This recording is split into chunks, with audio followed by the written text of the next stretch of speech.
வணக்கம் மக்களே, நம்ம இன்றைக்கி என்ன டிஷ் பார்க்க போகிறோம்னு கேட்டிங்கன்னா, ஒரு புதுவிதமான கருவாடு தொக்கு தான் பார்க்க போகிறோம். அதுக்கு தேவையான பொருள் என்னன்னு கேட்டிங்கன்னா, வெங்காயம், தக்காளி, பூண்டு, கருவாடு, பச்சை மிளகா, காஞ்ச மிளகா, புளி, எலுமிச்சம்பழம் சைஸு புளி, ஒரு கொத்து கருவேப்பிலை. வாங்க எப்படி செய்யலான்னு பார்க்கலாம். இப்போ நெத்திலி கருவாடுக்கு தேவையான பொருள் போட்டு நம்ம மசாலா செய்யலாம். ஒரு ஸ்பூன் கடுகு, 2 காஞ்ச மிளகா, ஒரு பச்சை மிளகா. இது பாருங்க, நான் ஒரு பூண்டையும் ஒரு ஸ்பூன் சோம்பையும் இடித்து வச்சுருக்கேன், அதை போட்டுக்கலாம். ஒரு கொத்து கருவேப்பிலை,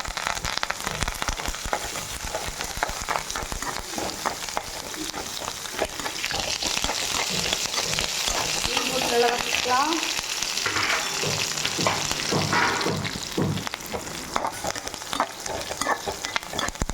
அடுத்தது ஒரு பெரிய வெங்காயத்தை நறுக்கி வச்சுருக்கேன், அதையும் போட்டுக்கலாம்.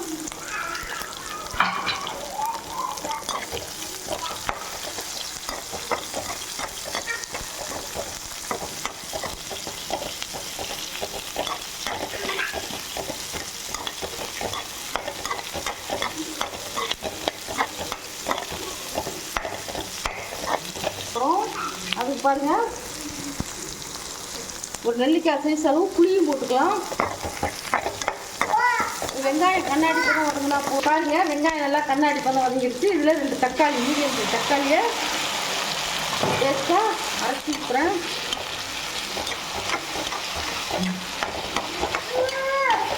ஏன்னா கருவாடுலேருந்து சில கருவாடில் உப்பு இருக்கும், சில கருவாடில் உப்பு இருக்காது. உப்பு பார்த்து போட்டுங்க. இது கொஞ்சமாக உப்பு போடுறேன், அப்போ தான் தக்காளி நல்லா வதங்கும். நல்லா வதக்குங்க.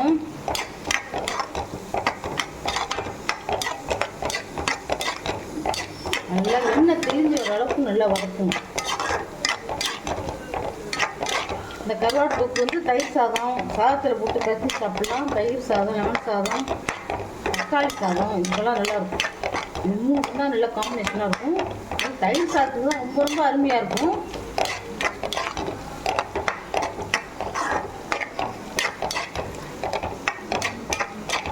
பாருங்க, வெங்காயம், தக்காளி, வெங்காயமும் நல்லா வதங்கி வச்சு, இப்போ அடுத்தது நான் கழுவி வச்சுருக்கிற நெத்திலி கருவாடையும் வாழை கருவாடையும் போடுறோம். இதையும் போட்டு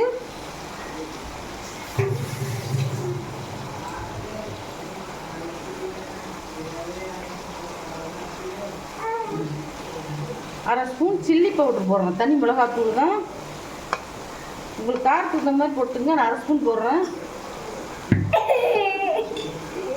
1 ஸ்பூன் மல்லி பவுடர்,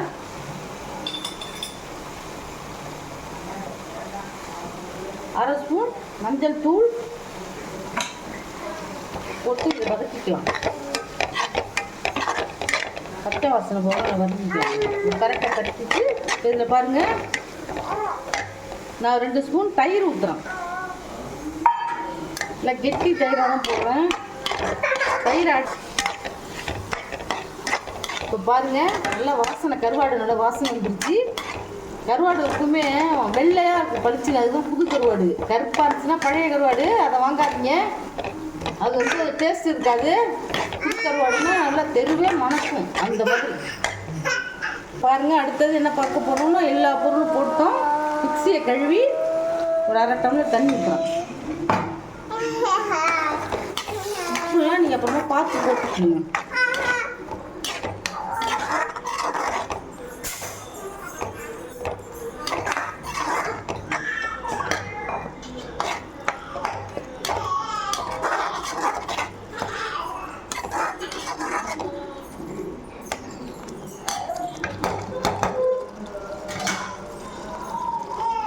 நம்ம ஒரு மூடி போட்டு மூடி வச்சு ஒரு 10 நிமிஷம் கழிச்சு பார்க்கலாம். அடுப்பை அரை சிம்மில் வச்சுக்கோங்க. கருவாடு தொக்கு எப்படி எண்ணெய் பிரிஞ்சு வந்துச்சு பாருங்க, எப்படி இருக்கு பாருங்க. இப்போ நல்லா பரட்டி விடுங்க. இப்போ அடுப்பை ஃபுல் ஃப்ளேம் வச்சுக்கோங்க.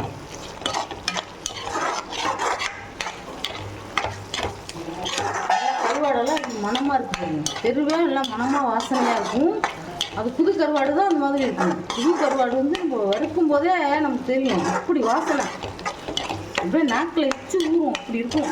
பழைய கருவாடுன்னா அது ஒரு மாதிரி ஒரு வாசனை வரும், நல்லா நமக்கே பிடிக்காது. நல்லா அப்படி தான் பார்த்து வாங்குவோம். பழைய கருவாடெல்லாம் நான் வாங்கவும் மாட்டேன். பழைய கருவாடெல்லாம் விலை கம்மியாக கொடுப்பாங்க. சில பேர் விலை கம்மியாக இருக்குன்னு வாங்குவாங்க. இந்த புது கருவாடை நம்ம வந்து 10 ரூபா அதிகமாக கொடுத்து வாங்கினாலும் டேஸ்ட்டாக இருக்கும் சாப்பிட்றதுக்கு. இப்போ பாருங்கள்,